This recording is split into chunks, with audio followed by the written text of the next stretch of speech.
Hi, I'm Tim Sandifer, and you are watching the debut episode of The Living Years. Cue the theme song. Say it loud, say it loud, say it clear. So, I recently decided to take on a special challenge to watch films and listen to albums from each year of my life, or my living years, if you will. I was born in 1975, so that's where this adventure begins. In these first 4 episodes, we're going to talk about the movies I watched, which included award winners, crowd favorites, cult classics, underdogs, whatever else looked interesting, and because of a different pop culture project I took on, everything Disney put out that year as well. So I watched 32 films in all. I've ranked my top 10 of those, which is where we will end in the 4th episode of this run. But first, let's look at a few of the subcategories, starting with an unfortunate one called Movies I Couldn't Track Down. Now, there's only one film that I wanted to see that I couldn't, and that is called Moon Runners. I knew not of this film's existence until this project, but Moon Runners was actually the prototype for the Dukes of Hazzard TV show. Moon Runners had its own Uncle Jesse, Sheriff Roscoe Coltrane, the Boar's Nest, and more. The Not Bo and Luke lead duo run moonshine, drive fast, evade the cops and the bad guys, get cozy with the ladies, all the things you eventually saw on the show. I'm really bummed that I couldn't track this film down without paying double digits for a bootleg copy of it, but the clips on YouTube and the reviews I've found indicate that I'm not missing much. They apparently had some kinks to work out before they landed on the winning formula for the TV show. Our next subcategory is Black Cinema, films featuring predominantly African American casts and marketed to the Black community. Within the 1970s came a genre called Blaxploitation films, which were known for over-the-top, stereotypical characters like pimps and drug dealers, but also were some of the first films to feature black characters as the heroes and not the sidekicks or background characters. I watched 3 of these films from 1975, Friday Foster, Sheba Baby, and Dolomite. Friday Foster and Sheba Baby featured the queen of this genre, Pam Grier. Friday Foster is the much better film of the two, with some pretty empowering female themes throughout. Sheba Baby was a bit disappointing, primarily for the bad acting, but nothing could top the lack of quality that was Dolomite. If you're familiar with the recent Eddie Murphy Netflix film about this guy, he was a comedian known for profanity-filled rhyming poetry, which was highly influential eventually on the rap community. The film is somewhat of a cult classic, but I certainly don't know why. It's laughably amateur with wooden acting and horrible editing. One more film that's connected to the blaxploitation genre, but is really more of a criticism of it, is Coonskin. This is from Ralph Bakshi, who is best known for writing and directing the 1972 X-rated animated film Fritz the Cat. Coonskin is a blend of live action and animation. It is extreme, it is intentionally offensive, and very, very adult in its content. It's intended to be a satire of the ridiculously racist caricatures that we've allowed to come out of Hollywood through the years, and it makes this point by blasting you constantly with racist caricatures. They're even worse. It's a tough movie to watch. I do not recommend it to anyone else ever, for the record. But it is stuff like this that I was really enjoying finding through this project. 3 other films from this year represented the black community a bit less stereotypically. Cornbread Earl and Me, Let's Do It Again, and Cooley High. I'll talk about Cooley High in a later episode because it actually made the top 10. So first, Let's Do It Again was a comedy starring Bill Cosby and Sidney Poitier, who also directed it. This was a pretty decent, broad comedy, though it seemed a bit long. There are plenty of other notable cast members, including Jimmy Walker, John Amos, and Ossie Davis. The biggest revelation from this film is the source of a certain rap legend's name. The main criminal in Let's Do It Again is named Biggie Smalls. Yes, so that's a fun bit of trivia for you. Finally, there was Cornbread, Earl, and Me. This is best known as Lawrence Fishburne's debut film. He is somewhere around 12 at the time. This is a really good story about a promising young athlete who is gunned down by two police officers who mistake him for a criminal. There are some really memorable characters here, many of whom must struggle with pressure to either cover up the truth or tell what really happened. Overall, it's a powerful film that seems eerily prophetic considering the things we've been dealing with in recent years. As part of a separate pop culture challenge, I spent a good chunk of last year watching all the theatrical films released by Disney, chronologically starting back in 1937 with Snow White. I took a break after the 1970s, but I had seen over 140 Disney films by that point. So I'm going to walk you through these 6 from 1975, starting with my least favorite and working my way towards the best. First off is a film called One of Our Dinosaurs is Missing.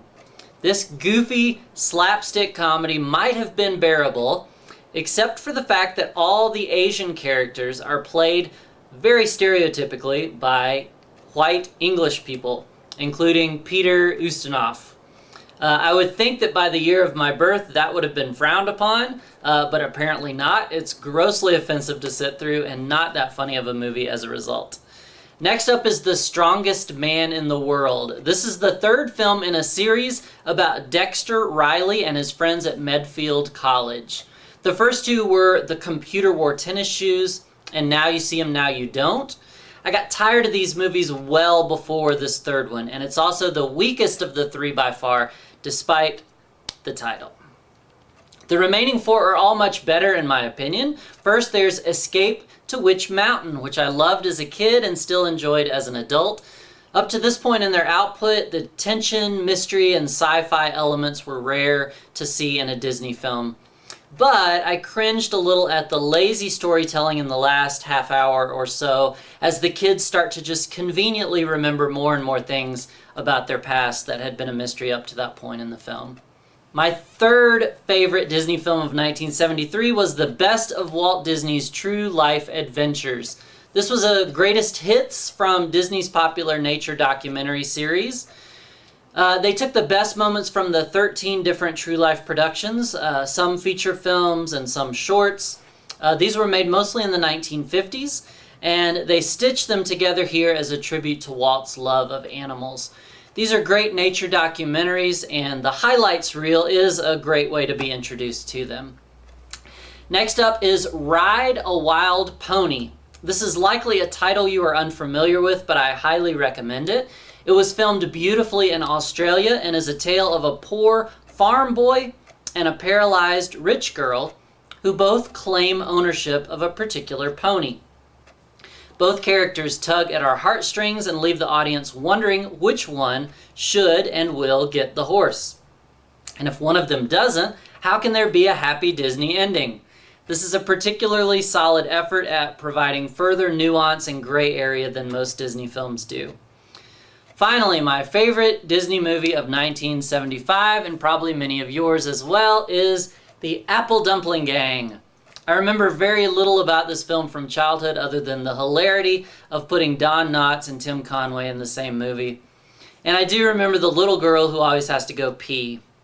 This charming Western is the tale of orphaned children and the small town that has to figure out what to do with them. Of course, there's some danger, humor, romance, troublemaking, and plenty of physical comedy. But we all know it's really about putting 2 of the all-time funniest actors together and seeing what happens. We are currently looking at movies from 1975. I watched 32 films from this, my birth year. We've covered 12 in previous episodes. We've got my top 10 favorites to look forward to next time. So that leaves us with 10 to cover today. These are basically the leftovers, films that didn't really fit in any of the other categories, but also weren't my favorites. Let's just jump right in and we'll do this round alphabetically, which puts us first at Grey Gardens. This is supposedly one of the greatest documentaries of all time. The verite style of just pointing the camera at the subject and skipping the voiceover narrations and cutaway interviews All of that would definitely impress me if the subjects themselves were actually in any way enjoyable to watch. They are two ladies both related to Jacqueline Kennedy Onassis. It's an elderly woman and her 50-something-year-old daughter who live together in a rundown mansion. They are eccentric, which apparently means boring to watch. Getting through these 94 minutes was a real chore. Next up is The Man Who Would Be King. This is a long, sprawling, expansive, and expensive epic about two former British soldiers who have turned to dishonest living. Sean Connery and Michael Caine are quite the duo here, deciding to work their way from India through a remote region beyond Afghanistan and convince the locals that the two of them should be in charge. It's a great scam until it's not. I enjoyed the movie, but not quite enough for it to make the top 10. Nashville is the only Academy Award nominee for Best Picture that didn't make my top 10. This one is a mixed bag for me. I can appreciate the groundbreaking style and scope of Robert Altman, but I wasn't particularly entertained by it. For me, it's far too busy and it lacks cohesion. But as a former resident of Nashville, I did enjoy spotting familiar landmarks. So it's got that going for it, I suppose. Just in time for my family ski trip was my viewing of The Other Side of the Mountain, a true story of a paralyzing ski accident.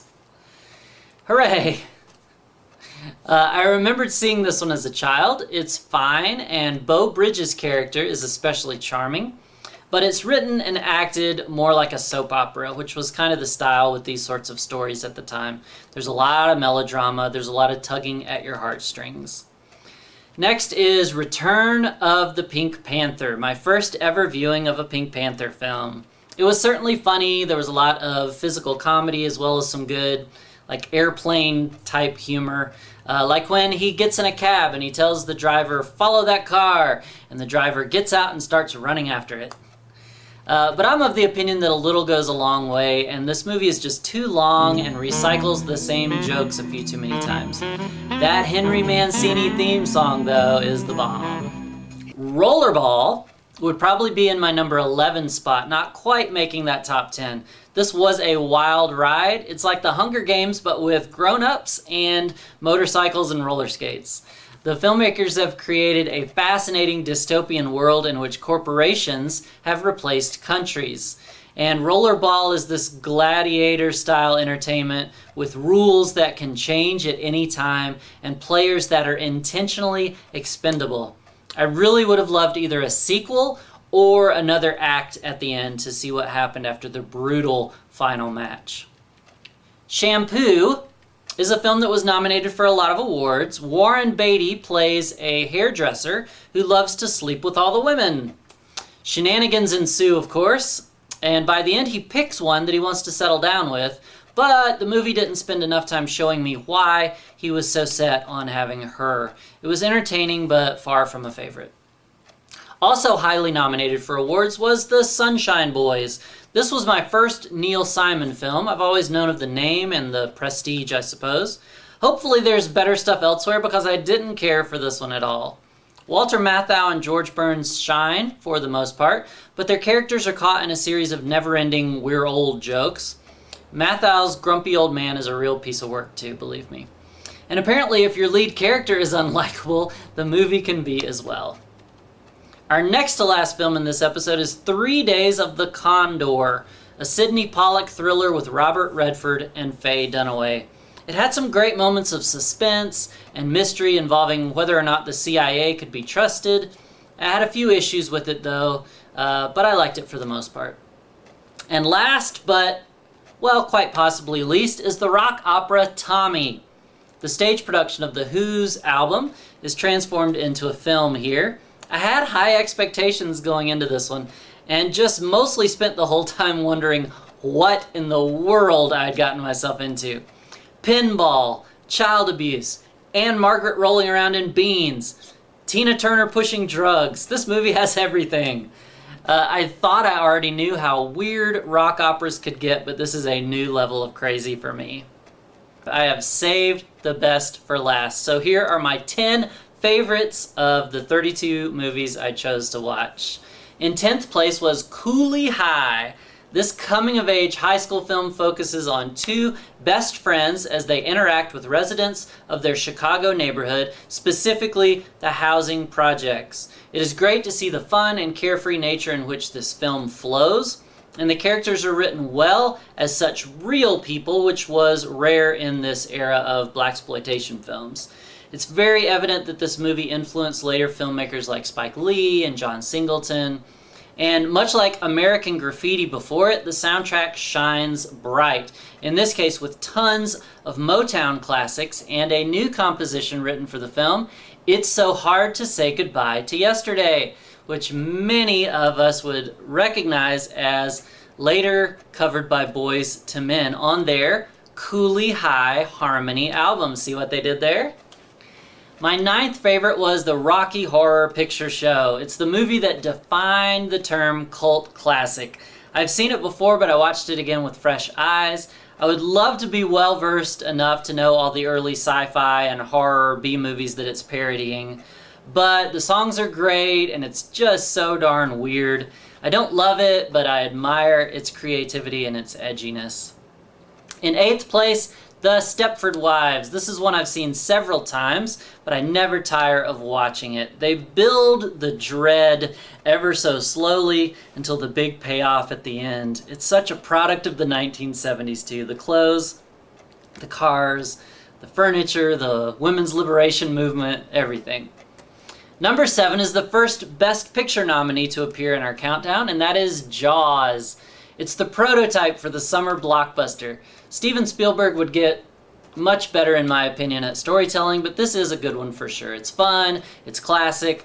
The atmosphere of dread and anticipation beats the actual payoff of seeing the shark.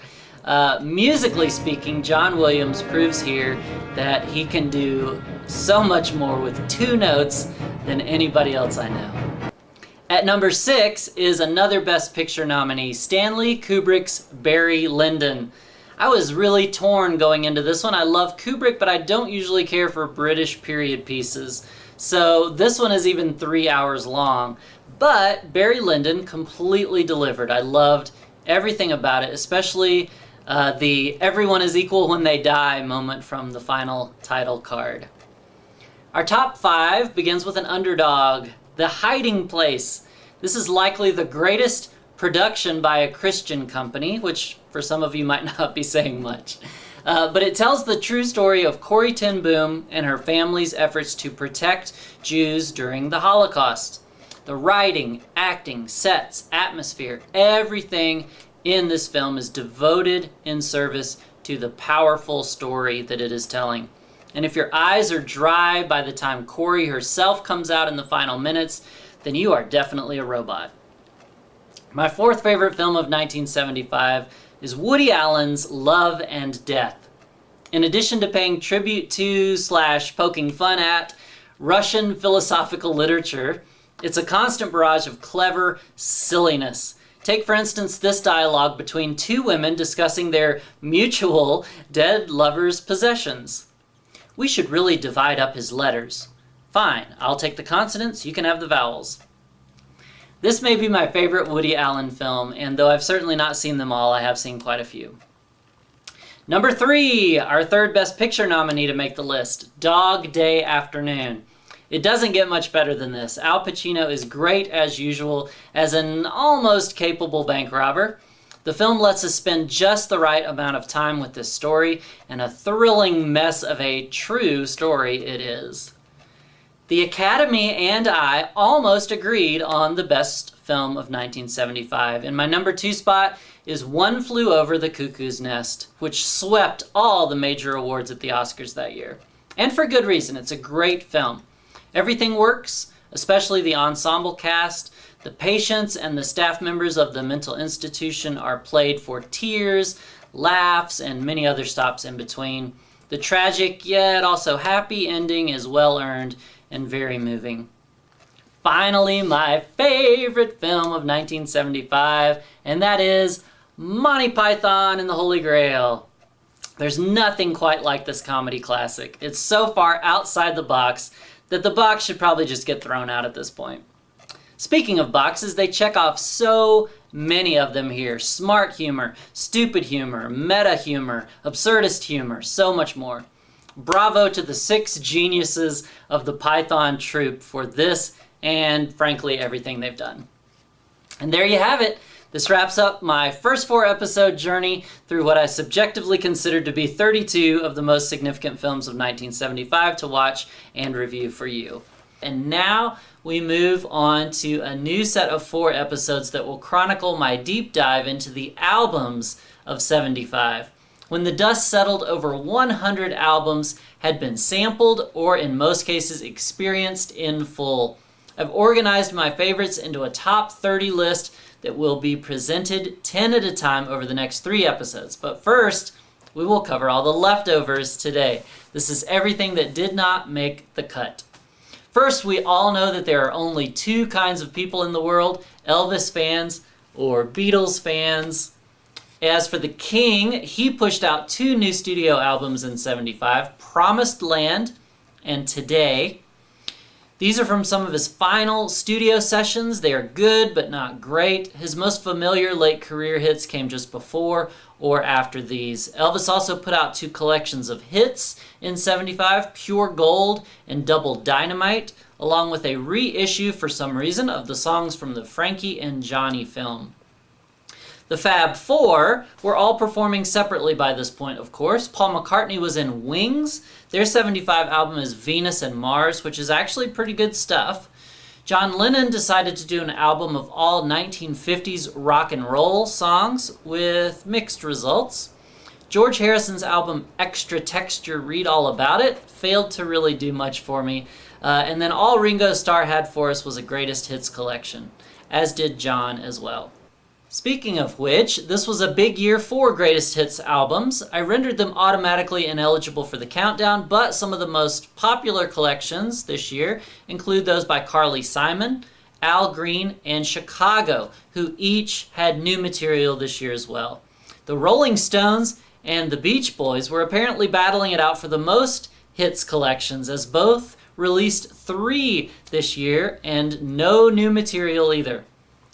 Michael Jackson released a collection of his solo hits up to that point as well. 75 also brought the final Motown Jackson 5 album and Michael's last album before the big breakthrough Off the Wall 4 years later.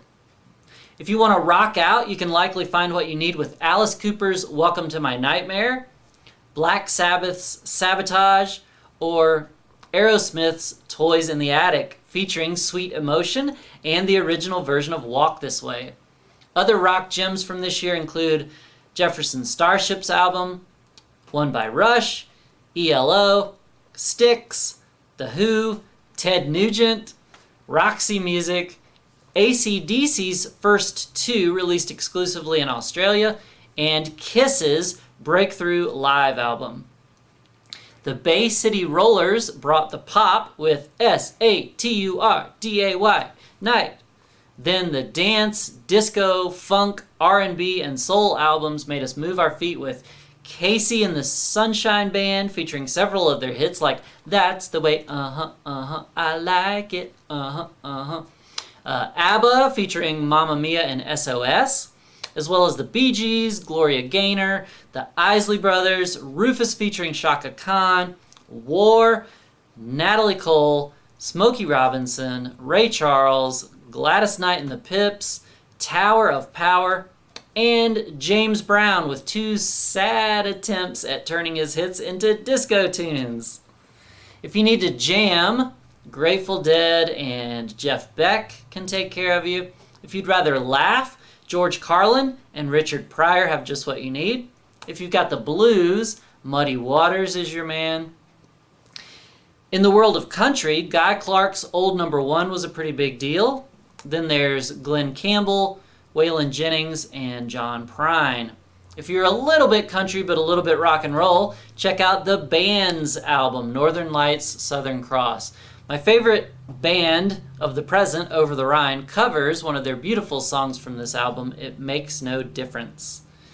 They are also featured with Bob Dylan on the Basement Tapes, a collection of tunes going back as far as 1967.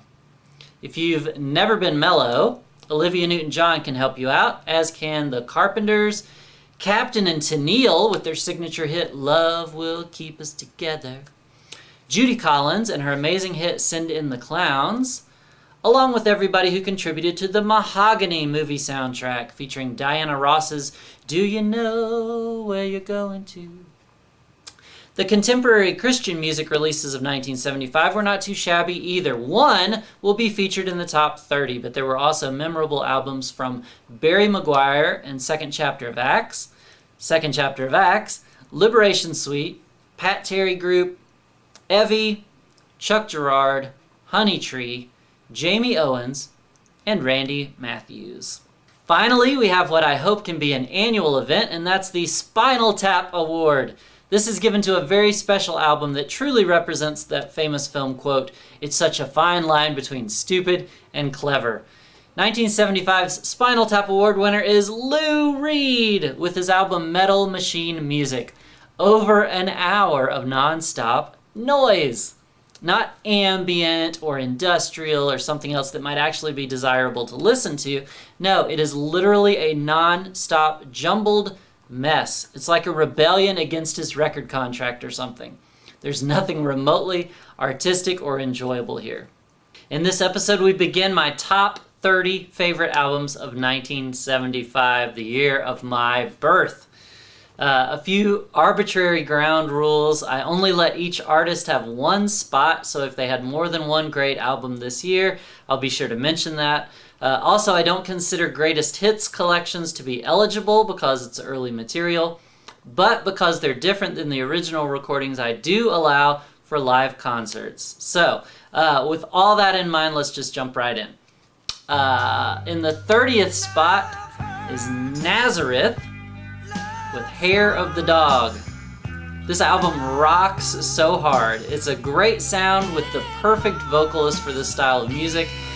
Going into this album, I really only knew the classic hit Love Hurts, the Everly Brothers cover that put this album on the map.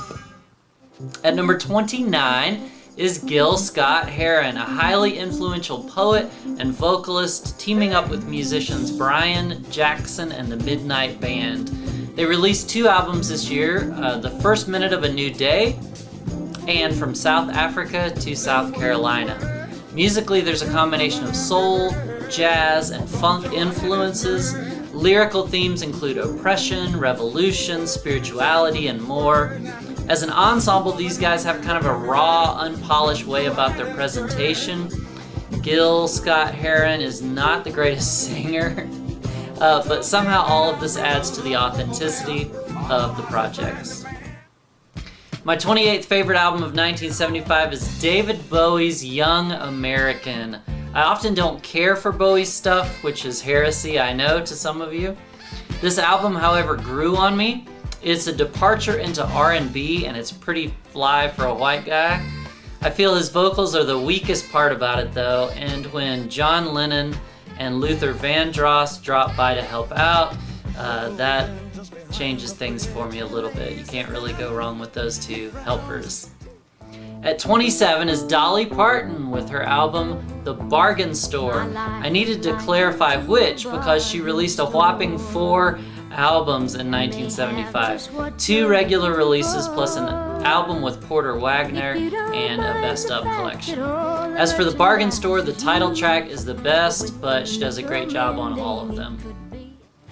Patti Smith's debut album, Horses, is number 26. While I completely respect what a significant and influential album this is, it took a while to grow on me.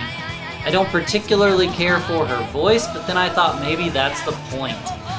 The poetry, the sloppy garage band sound, the blueprints for the punk rock movement, all of that is here, and it's probably higher on everyone else's list but mine.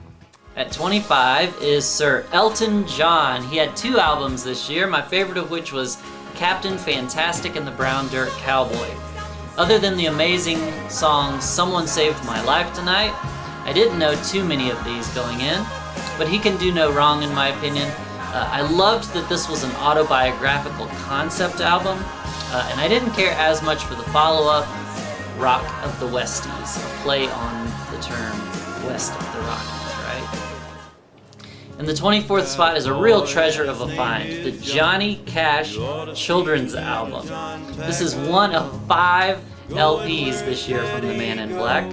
The others are a gospel album, a covers album, an album of re-recorded favorites, and a standard one of new material. The children's album is the best of these by far. There is a joy here that is infectious for kids and adults, and when the occasional serious moments come along, they are well earned and well executed. At 23, No Mystery, the jazz fusion of Return to Forever featuring Chick Corea. The album begins with a raucous batch of funk-flavored tunes, then they take an emotional detour into some gentler, more traditional jazz, about 2/3 of the way in. Then Celebration Suite is the grand finale that brings fusion without the funk. It's definitely not necessarily a cohesive presentation, but all the parts are impressive nonetheless. My 22nd favorite album of 1975 is You by Aretha Franklin. This is a hidden gem, not really mentioned much on any lists, be they best of the year or best of the artist. But there's certainly nothing wrong with this particular song cycle, especially when it's being belted by one of the greatest voices in the history of music. Finally, until next time, at number 21 is Parliament's Mothership Connection. You can't spell funk without fun, and this album is ridiculously fun. George Clinton, Bootsy Collins, and a whole lot of others are here to turn this mother out. And one of the funkiest songs of the era is right here. Give up the funk, tear the roof off the sucker. Sing it with me. We want the funk. Give up the funk. We need the funk. Gotta have that funk. They also released Chocolate City this year, and their other iteration, Funkadelic, put out Let's Take It to the Stage as well. That's a great note to end on before we get to my top 20 albums of 1975. I will see you next time. Thanks for watching. Oh, what a night. Late December back in '63. What a very special time. We're down to my 20 favorites, and we're going to cover 10 of those today. Let's get started at number 20, a very interesting album called Another Green World by Brian Eno. To be honest, I had to listen to this album several times before I could render a verdict. It's experimental, it's all over the place, conventional and unconventional depending on the track, but ultimately it's one of those very important albums that I couldn't ignore. It's one all the cool kids wax intellectual about. But is it something I enjoy listening to? Kind of. Mostly. There are some tracks I'd be happy to listen to many more times. Some. I'm definitely glad I know of this album and have had a chance to wrestle with it. His other releases this year include Discreet Music and Evening Star with Robert Fripp, both of which lean more in an ambient, background music sort of direction. In the 19th spot is Bob Marley and the Wailers Live. This is one of the best ways to enjoy the music of this legendary musician. You've got No Woman, No Cry, Get Up, Stand Up, I Shot the Sheriff. For good reasons, this is one of the more famous live albums from this time period. Emmylou Harris is at number 18 with Elite Hotel. Though earlier in '75, her debut album, Pieces of the Sky, was really good too. I had a hard time deciding which of these to feature as they are both amazing. But Elite Hotel has just a little more to offer in my opinion, a little more polished. She mostly performs other people's songs like the Beatles, Here, There, and Everywhere, but she makes every selection her own. At 17 is Earth, Wind, and Fire with That's the Way of the World. This great album brought both musical diversity and a positivity that I didn't expect. Funk hit Shining Star kicks it off with a bang. A highlight for me was the instrumental jam Africano and the intricate vocal harmonies in the closer See the Light. They also released the live album Gratitude this year as well. Hang on just a sec. I gotta squeeze one in right here in the 16.5 spot. I filmed all these episodes and then found a few more albums I really loved. So don't tell anyone, but this will technically be a top 32 countdown. So anyway, at 16.5 are Harold Melvin and the Blue Notes They actually had 2 albums this year, but the greater of which is Wake Up Everybody. Featuring the legendary singer Teddy Pendergrass, this soul group has put out some truly amazing songs here with very positive messages, but their passionate vocals are the highlight for sure. Okay, sorry for the interruption. Now back to your regular episode already in progress. Mahavishnu Orchestra is at number 16 with their jazz fusion album Visions of the Emerald Beyond. Bandleader John McLaughlin is an incredibly talented guitarist and a true innovator of this genre. Underrated compared to its predecessors, this album forces you to stop and notice it. It is fire. It is a work of art. My 15th favorite album of 75 is Joni Mitchell's The Hissing of Summer Lawns. Mitchell's voice is one of the best, and her storytelling here is the highlight. Musically, she primarily combines folk and jazz, but then there's also the Jungle Lion's groundbreaking sampling of African drums. At 14 are the Eagles with One of These Nights. I really enjoyed this album from start to finish. Besides the obvious standouts, Lion Eyes, Take It to the Limit, and the title track, there are so many great songs here. I especially enjoyed the banjo-based instrumental Journey of the Sorcerer. Neil Young is at 13. I had another tough decision here as he had 2 great albums this year. Tonight's the Night took a slight edge over Zuma. With his vulnerable little voice and an atmosphere of unpolished spontaneity, Neil and his bandmates mourn fallen friends with this jam session. And for the full effect, they've wedged in a live track featuring one of those friends. It's called Come On Baby, Let's Go Downtown. Zuma is a bit more polished and features his band Crazy Horse, who provides some beautiful harmonies reminiscent of his sometimes bandmates Crosby, Stills, and Nash. At number 12 is an album and an artist I knew absolutely nothing about, but it showed up on several of the lists when I researched 1975 albums. That is Keith Jarrett's solo piano album, The Cone Concert. So this is apparently the biggest selling solo piano recording of all time. Who knew? It's a live concert recording, entirely improvised, and it is amazing. This is the kind of album I would have never discovered without taking part in this project. He had several other albums this year, solo, as part of an ensemble, or as just the composer. Our third and final live album of the countdown closes out this episode at number 11, An Evening with John Denver. This double album provides not only a ton of great songs, including all the hits you would expect, there's also his band and an orchestra, and the sincere warmth and joy conveyed through John Denver's stage presence. He also put out 2 other albums in 75, Wind Song and Rocky Mountain Christmas. Both are good, though obviously there's a certain other Christmas album he was involved in that I prefer to this one. That leaves us with the best of the best. Our top 10 albums of 1975 will close out this set of episodes. I will see you then. Thanks for watching. Born and raised in Macon, and my mouth a silver spoon. It wasn't long before I learned to use it night and noon. At number 10 is the original Broadway soundtrack to The Wiz. Despite 1975 also being the year of A Chorus Line and Chicago, this soulful adaptation of The Wizard of Oz is where my Broadway loyalties lie. This is one of the few albums of 75 that I actually own.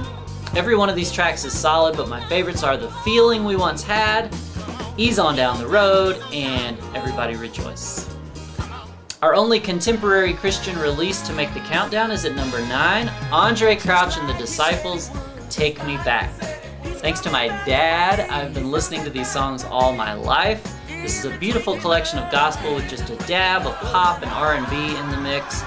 Just Like He Said He Would is one of their best, but every track here is a standout. 75 was also the year of their Best Of album, which is incredible as well. At number 8, Paul Simon, who is still crazy after all these years. He takes on a variety of musical styles here, including, speaking of, gospel. Gone at Last features Phoebe Snow and the Jesse Dixon Singers. The title track joins 50 Ways to Leave Your Lover as the most familiar songs here. It's a solid addition to his already impressive catalog.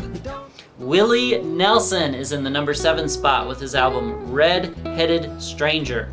This is beautiful stuff. The instrumentation is relatively sparse so that Willie and his guitar are front and center. The melodies are simple and memorable.